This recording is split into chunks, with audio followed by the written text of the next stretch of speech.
लिखने से मोहब्बत थी या अपनी मोहब्बत से इतनी मोहब्बत थी? शायरी में जो रचाव आता है वो मोहब्बत ही पैदा करती है। कहानियाँ रफ्तगान मुल्तान की मेरी नई किताब आ रही है 2 जिल्दों में, और उसमें 54 शख्सियात हैं जिनकी ज़िंदगियों का अहवाल मैंने बयान किया हुआ है। अच्छा शायर वो ही होता है जो इश्क में नाकाम हो चुका होता है। इश्क और मोहब्बत की भी बातें होती हैं कि जी मुझे मोहब्बत नहीं, इश्क है, एक ही बात है। बहुत सारे आपकी मोहब्बतें आपको फिर हमाकतें लगने लग जाती हैं जब वक्त गुजर जाता है। आदमी खुद ही सोच रहा होता है यार ये मैं चवल मारी थी।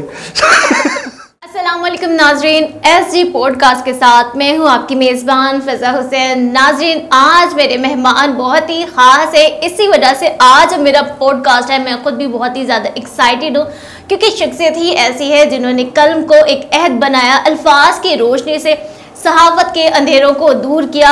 मेरे जो मेहमान हैं ब्लॉगर हैं, अदीब हैं, शायर हैं, सहाफ़ी हैं। आज मेरे जो खसूसी हैं मेहमान खसूसी रज़ीउद्दीन रज़ी साहब आज हमारे साथ मौजूद है। अस्सलाम वालेकुम। अस्सलाम वालेकुम, कैसी हैं आप? अल्हम्दुलिल्लाह सर, मैं ठीक। आप सुनाएं, आप कैसे? बिल्कुल ठीक ठाक। सर सबसे पहले मैं आपसे ये जानना चाहूँगी कि जब आपने 1978 में अपनी पहली गज़ल लिखी, हाथ में अखबार था, क्या फीलिंग थी, क्या जोश था?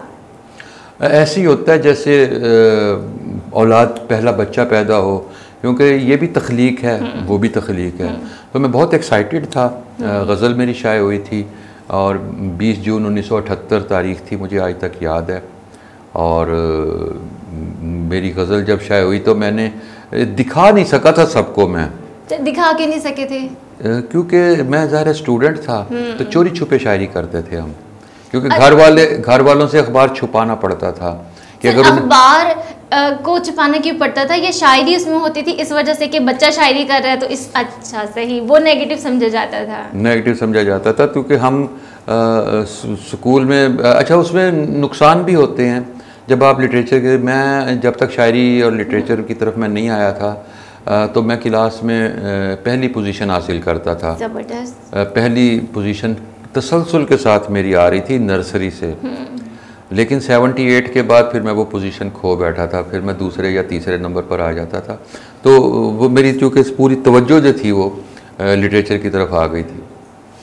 अच्छा सर, जब आप छोटे थे फेडरल पब्लिक आपका स्कूल था, उसके बाद फ़ोटो स्टेट से जब अखबार तैयार होते थे, वो जो स्कूल नामा था, कभी आपको लगा ये जो लिखने से इश्क है ये आगे ज़िंदगी भर का सफ़र बन जाएगा? फ़ोटो स्टेट से अखबार तैयार नहीं होते थे, वो हमने खुद बनाया था। हमारे स्कूल में ज़ाहिर है स्कूल की खबरें उसमें लिख देते थे हम। एक हमारे दोस्त थे। प्रिंट कैसे होता था? प्रिंट नहीं होता था, उस पर हम कागज़ पर अखबार की तरह चीज़ें लिखकर उसे फ़ोटो स्टेट करवा लेते थे। सही। तो वो एक अखबार की शक्ल बन जाती थी, छोटा सा एक पेज का फ़ोटो स्टेट पेज का। तो वो स्कूल में हमने किया था। कुछ दोस्त थे, एक दोस्त थे ज़फ़र इकबाल, उनकी लिखाई बहुत अच्छी थी, वो लिख देते थे खूबसूरत जैसे किताबत करते हैं। मुसव्विर भी थे, वो स्केच भी। तो पहले बहुत ही ज़्यादा फोकस होता था, हैंड राइटिंग बहुत खूबसूरत होनी चाहिए, जिसकी खूबसूरत होती थी वो बच्चे ज़रूर राइट। अच्छा, मेरी हैंड राइटिंग अच्छी थी, एक ज़माने तक बहुत अच्छी रही, लेकिन अखबार में आकर जब हमें तेज़ी से लिखना पड़ा तो फिर हैंड राइटिंग ख़राब होती चली गई, क्योंकि फिर हमें ये होता था कि हम मीट कर रहे होते थे टाइम के साथ। टास्क होता था कि बस तेज़ी से खबर बनाओ और भेज दो, और वो हमारी वो गंदी हैंड राइटिंग जो थी, बदखती जो थी, वो उन्हें कंप्यूटर वालों को भी पता था कि ये इन्होंने क्या लिखा है। तो लेकिन फिर मैं डिजिटल की तरफ जब आया, फिर मैंने खुद कंपोजिंग शुरू कर दी, टाइपिंग शुरू कर दी, और फिर मैंने 2010 के बाद से हाथ से लिखना छोड़ दिया। फिर मैंने 2010 के बाद या तो मैं टाइपिंग करता हूँ या फिर मैंने डिक्टेशन देना शुरू कर दी। सही। मैं बोलता जाता हूँ और जिसे डिक्टेशन दे रहा हूँ वो लिखता जाता है। वाकई जब हम कीबोर्ड पे, मैंने भी नोट किया कि जब हम लिखते हैं तो बहुत सारी मिस्टेक आ जाती हैं जिन्हें हमें दोबारा करेक्ट करना ही पड़ता है, तो उसके लिए बेहतर है कि किसी को साथ रख लिया जाए। सर, आपका जो पहला शुमारे का तजर्बा था उसको आपने महबूबा के बोसे से तशबीह दी, लिखने से मोहब्बत थी या अपनी मोहब्बत से इतनी मोहब्बत थी? देखिए, मोहब्बत तो एक बहुत वसी कैनवस पे होती है। होता है, मोहब्बत के जज्बात होते हैं, नेचुरल है ये, इसके बारे में बताते हुए हेजिटेशन नहीं होनी चाहिए, ये नेचुरल हैं चीज़ें। और शायरी में जो रचाव आता है वो मोहब्बत ही पैदा करती है। और मेरी पहली किताब दिन बदलेंगे जाना, वो शाये हुई थी पहली किताब मेरी। तो वो जब शाये हुई थी तो उस पर अनवार साहब, डॉक्टर अनवार अहमद ने कहा था कि जब तक दिन बदलते हैं उस वक्त तक जाना बदल जाती है। तो ये लेकिन पोइट्री के अपने फिर हर ज़माने की पोइट्री जो है उसके एक अपने तजर्बात होते हैं। हम एक तरफ हम अपनी ज़ात की बात कर रहे होते हैं, फिर हम समाज की बात कर रहे होते हैं, क्योंकि शायरी जो है वो अगर लोगों का कैथारसिस नहीं करती, और अगर आपका शेर वही हिट होता है, वही लोगों तक पहुंचता है जो आप दूसरा समझे कि यार ये मैं कहना चाहता था, मैं कहना चाहता था, मैं कह नहीं सका। तो हम जब लोगों की आवाज़ बनते हैं, लोग खौफजदा होकर जालिम के खिलाफ बात नहीं करते। हम जब जालिम के खिलाफ बात करते हैं, लोग जागीरदारों से के खिलाफ बात नहीं कर सकते, गुलाम होते हैं, हम गुलामी की जंजीरें तोड़ने की बात करते हैं। तो जब हम ये कर रहे होते हैं तो फिर लोग कहते हैं कि नहीं यार, ये मेरी गज़ल है गद्दार की, उसकी मैंने रदीफ रखी हुई है। अच्छा, वो गद्दारी वाली बातें मैंने उसमें जो की, वो लोगों को ये फील हुआ कि जैसे ये हमारी फीलिंग्स हैं, ये हमारी फीलिंग्स हैं। आप हाकिम हैं, बहुत ही मोतबर गद्दार हैं, ये मैंने उसमें एक जुमला कहा था। और ये गज़ल 2-3 शेर हैं। सर, ये वर्डिंग तो आज के दौर पर भी पूरा उतरती है, हर दौर पे पूरी उतरती है ना। आपसे क्या बहस करना, आपसे कैसी दलील, आप हाकिम हैं, बहुत ही मोतबर गद्दार हैं। सर, मैं चाहूँगी कि आप सुनाएं, जैसे ये मुझे 2-3 शेर इसके सुना देता हूँ। आप हाकिम हैं, बहुत ही, आपके अजदाद का वरना पता पूछेंगे हम, आपको तो इल्म है हम किस कदर गद्दार हैं। आपके अजदाद का वरना पता, अपनी धरती से मोहब्बत है मगर गद्दार हैं। ये पहला शेर है। अपनी धरती से मोहब्बत है मगर गद्दार हैं, हमको जीने का नहीं आता हुनर गद्दार हैं।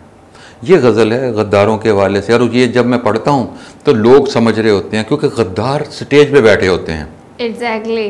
वो मुअज़्ज़िज़ होते हैं, वो कोई असेंबली का रुकन होता है, कोई किसी ने वफादारी तब्दील की होती है।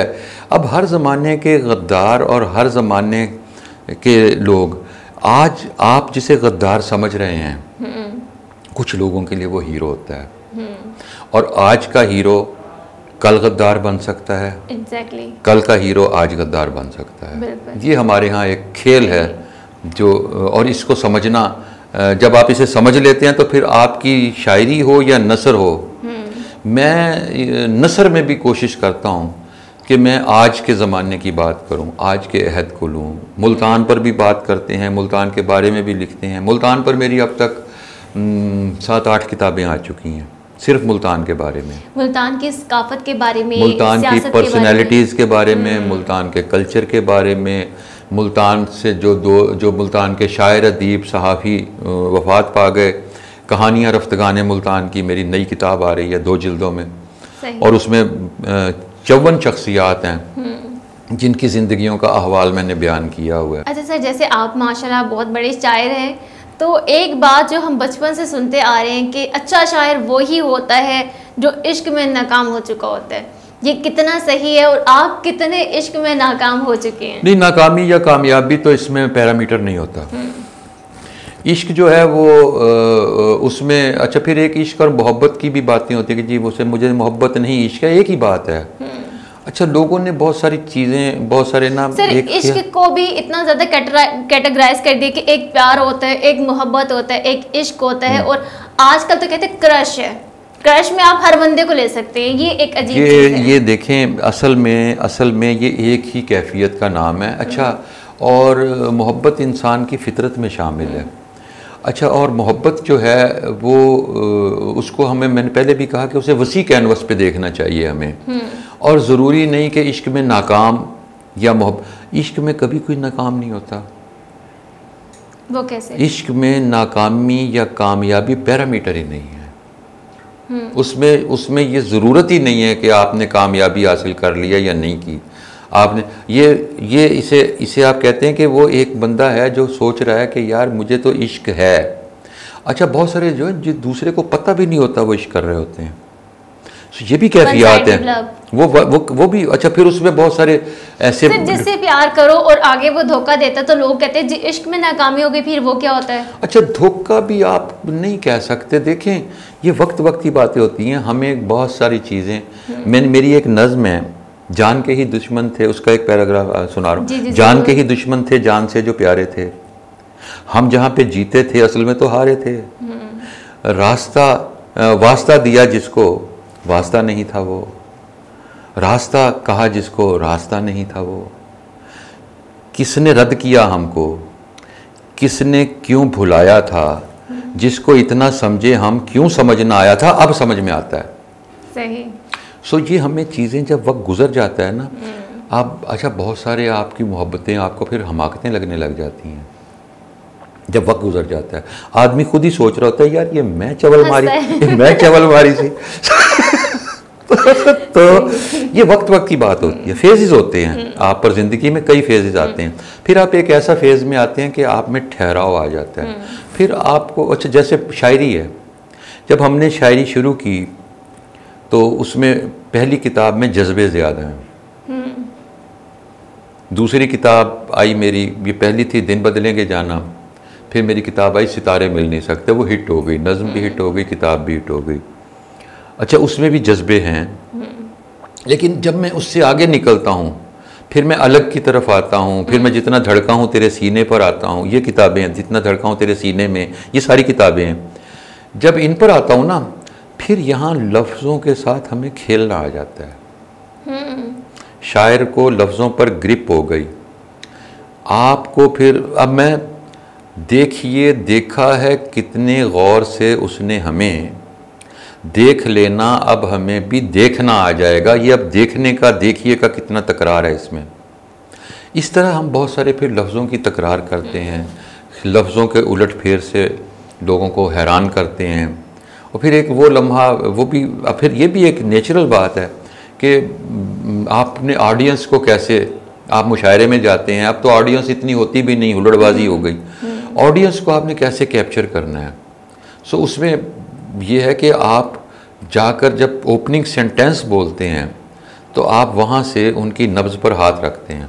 एग्जैक्टली जैसे कहते हैं ना कि अब अगर हमें कोई चीज़ कवर करनी है तो कहते हैं पहले जो 10-20 सेकंड हैं आपने ऑडियंस को वहीं से ग्रैब करना है, अगर आपने कर लिया तो पूरी वीडियो आपकी है।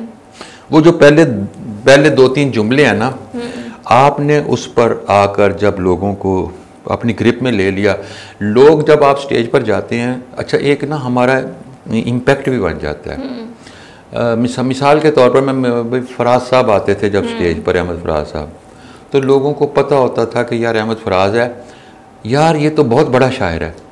अच्छा, वो अगर कोई बड़े शायर, यकीनन बड़े शायर, लेकिन अगर ऐसे मौके पर वो अपनी कोई कमज़ोर चीज़ भी पड़ जाए तो लोग दाद देते हैं, क्योंकि वो कहते हैं यार पता नहीं यार इसने जो बात की है हमें समझ नहीं आई होगी, लेकिन हमने जरूर, हाँ, तो ये है, लोग ज़हनी तौर पर भी दाद देने के लिए तैयार हो जाते हैं। तो आपने अगर ओपनिंग सेंटेंस में उनको काबू कर लिया और जाते हुए आखिरी इम्पैक्ट छोड़ गए, फिर ओपनिंग और उसके बाद एंडिंग, फिर आखिरी सेंटेंस, आप उतरते हुए कोई ऐसा जुमला कह जाएं, और 3 से 4 मिनट में ये भी कहता हूँ कि स्टेज पर लोग आते हैं, स्टेज पर कब्जा कर लेते हैं, उन्हें खप्त होता है कि मैं उतरूँ ही ना स्टेज से।